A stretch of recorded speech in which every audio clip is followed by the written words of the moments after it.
which is one of the top hospitals in the U.S. When my doctors heard that I'd stopped the medicines in 30 days, and they revealed to my parents, well, actually, if Bill had been taking these drugs for the next 20 years that we prescribed, he would be dead. Meaning, in 1993, I would have been exited my body if there hadn't been some divine intervention of spiritual life in my life. But I appreciate the aspects for emergency use, but not long term. So the point being is that, well, I got off of this whole tangent. That the principle being is that when we live in disharmony with our environment, we think I'm the body. You know, like the pubs are like examples of people really the bodily concept. And you walk into the pub. Hey, you're looking at me the wrong way. I don't like that hat. And you may look at me with eyes. I don't like the haircut. Hey, okay. We're gonna go out. Fights begin, especially when you see what happens in alcohol. It dulls the intelligence. So then you do crazy things. People, the biggest reason for drugs and alcohol. Actually, I'll say one thing. There's one good thing about drugs. What's the Swami saying now? One good thing. I gotta make up, for what I say. One good thing about drugs. I'm talking about hallucinogenic drugs. What's the Swami speaking about? Drugs. One good thing only.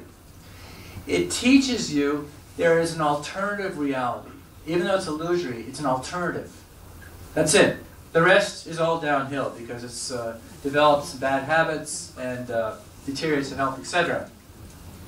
The point being is that as we practice spiritual culture, coming from a drugged culture, that I am this body, that the pride you're going to be a happy camper. Do they have a term in Australia? I mean, in the UK, happy camper.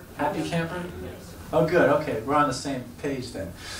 You'll be a happy camper if you go to Cambridge, if you get your graduation there, if you get your diploma here, if you get the money there. Each one of us are different professionals with different abilities. There's nothing wrong with profession. There's nothing wrong with working, but the point is how you use it. So if we use these goals to try and develop happiness in temporary realities, we'll become short-sheeted. We'll become very embarrassed. And in a sense of, we lose connection with our environment. So okay, we build these big buildings on the environment. Now, the Vedas describe the planet Earth. We see in the Vedic tradition the Earth has personality. Like you heard this word, Mother Nature. And then we see even in the Greek folklore, there's so many personalities. Poseidon, Apollo.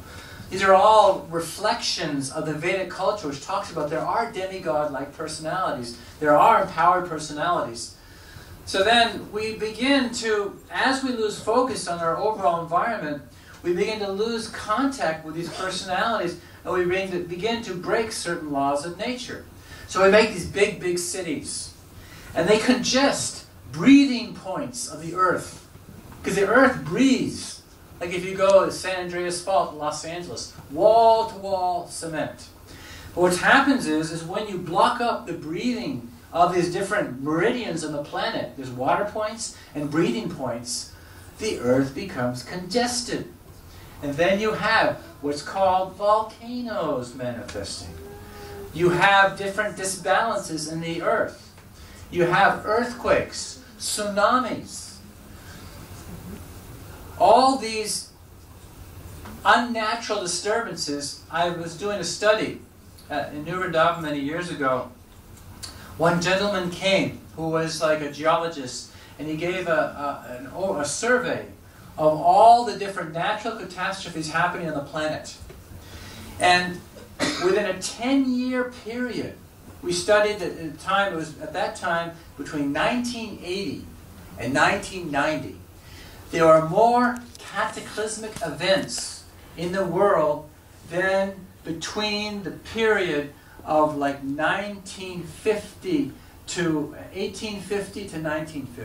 In other words, with the times, due to human exploitation of the earth, as you've noticed, we become very expert, so many more disturbances are there.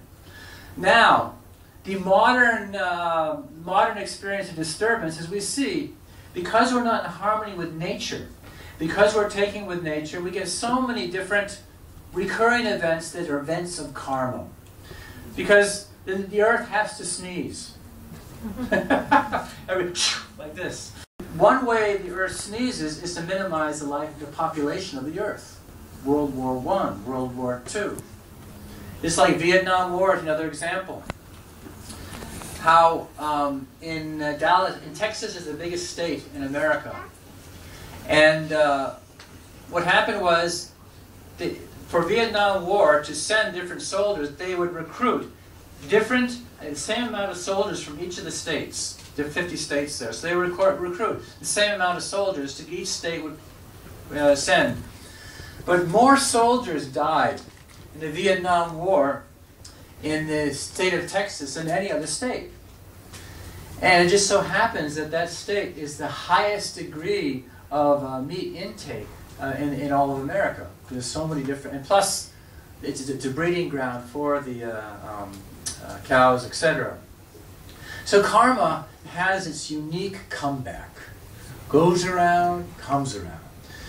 So then we study when we make unnatural situations on the earth, and there's unnatural situations, and we take things, jivasya jiva jivanam. The Vedas describe that one living entity is food for another. But when we go out of our way to place disbalances in nature, then there's a reaction. So getting back to my earlier point, how about the terrestrials, the personalities, or the UFO, or aliens? You see, you look at the planetary systems around us, of course there's life. To think that there's life, we're the only life in existence, is ridiculous. Even at the bottom of the ocean, there's been evidence by one, I've forgotten the professor, he went in this submarine called Alvin. And you go down into the base, to the depths of the ocean, where the rock is opened up and lava is coming through. It is 600 degrees centigrade. Now 600 degrees centigrade, if you put this table, would burn completely. They were able to take samples of living organisms that were thriving in that temperature of 600 degrees centigrade. And when they pulled them out and put them into a warmer environment, a cooler environment, excuse me, they would die. So even on this planet, there is life, which is right within kilometers, or shall we say, several kilometers of our present situation, that is inconceivable, that we cannot perceive, we cannot live with this human body. So the Vedas describe on different planetary systems there are different living entities. Even on the sun planet, there's different jivas, or living entities that survive. They have fiery bodies. So we can see there's principles by such living entities in microorganisms in the depths of the Atlantic Ocean. We can see that according to the environment, according to desire, the living entity is given a particular body to subsist, to survive. But the tragic feature is this. The human form is the topmost level. There's many other sub-animal forms. And the human form is where we gain intelligence. They're going to take me out real quick. That the human form, does that come from the TV? No, okay, just joking.